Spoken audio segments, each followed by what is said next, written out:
Hello guys and welcome back to a brand new episode of the Double A Show. My name is Ajay Singh alongside my great co-host Alex Yurkovich. and today we're going to start off with some serious topics, especially regarding Afghanistan in these past couple weeks. Yeah. Alex, can you tell me more about that? Yeah, so essentially, you guys already know this, but the United States has officially withdrew from Afghanistan. And now we're starting to see this influx of refugees coming here to the United States, and more specifically, Indiana, where I believe about 5,000 refugees are coming. And I believe they're going to Artery Base.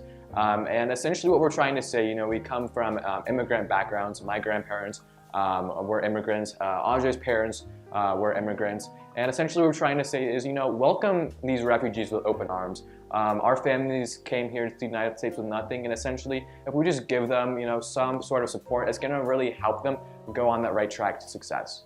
Yeah, I mean, kind of going off of that, the United States ideals are based off of immigrants, right? There's no specific identity or nationality of the United States.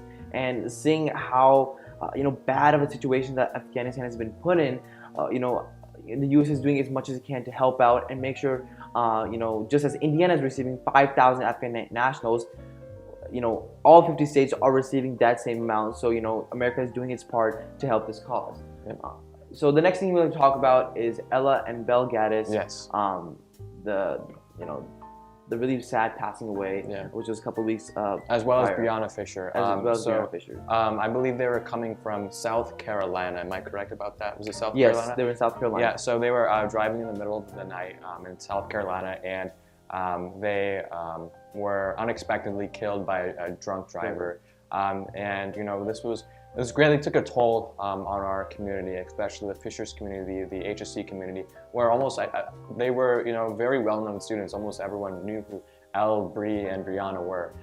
This was very heartbreaking to us. And I feel like especially Alex, with this, we were able to see how strong of the support the Fishers community has. I think we believed $150,000 in just a matter of like 3 or 4 days, which is insane, to think about that. But it's a very sad passing away. But the Fishers community, especially Mayor Scott Fennis, had taken initiative to create a celebration of life vigil, to which we had attended.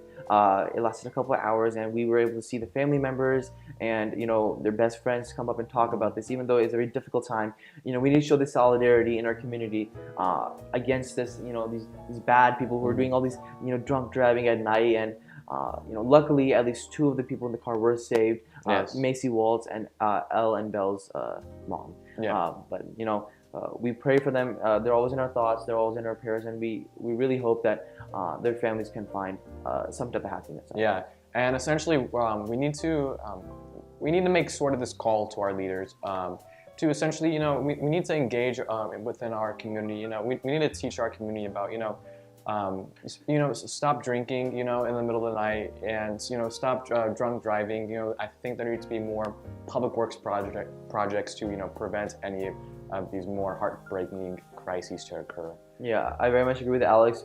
Drinking is a very common thing in our community, and we need to limit it. Especially, do not get behind the wheel. This is a PSA to anyone watching. Please do not drink and drive. I know you're probably thinking, oh, that's so obvious. I'm not going to do that, but it's more people do it than you think. So we really hope that you guys can learn something out of this and make sure that you do not follow that path. And then going on to our next topic, it's about HSE Mudsock Week. This happened, I believe, last week, and I believe almost every HSE team won against Fishers except boys soccer. Boys soccer. Yeah, it was a blowout by HSE. Yeah. A blowout. I'm thinking that HSE sports is doing really good this season.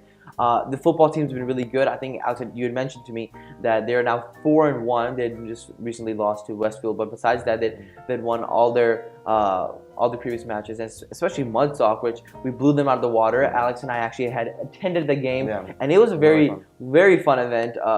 We did the chants back and forth. It was nice to see HSE get a big win out of this. And so we'd won Mudsock. And for any of those who's watching who do not understand what Mudsock is, in Fishers, Indiana, there's in the school district of HSE district, there's 2 main high schools, Fishers High School and HSE High School. We are from HSE High School, and Fishers and HSE, they're kind of like rivals. So every year they do these sports matches and academic matches called the Mudsock. And this year, HSE had won the Mudsock, which we're really proud of our Royals to go and support us out there in the blue. I also think, with the football game too, the scoreboard actually broke. Maybe because we scored too many points. I don't know. It was probably that much of a blowout. Yeah, but we had a lot of chance, and they wouldn't bring it up there because we think the officials was embarrassed to put the score up there. But so wrapping up to our last topic of the show is gonna be about booster shots. And Alex, can you tell me a little bit more about that? Yeah. So we've seen this push to get these booster shots, but I believe it was a few days ago. It was either the FDA or the CDC, I forget which one, disapproved it. But yeah, they disapproved the Pfizer booster shots for the general public abroad. I believe it was like an 18-2 decision where only 2 doctors supported the use of booster shots, but they still are allowing it for those who are 65 years or older or those who have very intensive medical conditions. So basically, what we're trying to get out of this is that at the moment, booster shots, there still needs to be more practicing on this. There still needs to be more testing because it's just not at where it is. Especially for Indiana currently, there are 6.6 million doses distributed, and over 3.2 million people are fully vaccinated. So that gives us about a 47.5% vaccination rate. So we're still not quite at that 50% mark yet, but we're only 2.5% away, and we believe that we'll get there because, as you guys know, one of our main goals here on the show is to encourage the vaccine. Do your part as a citizen and get the vaccine. The sooner we all get our vaccines and are vaccinated, we're able to go back to that normalcy of life. Because we haven't been able to experience that for now almost 2.5 years. So this pandemic, it keeps going, and we keep getting new variants like the Delta variant.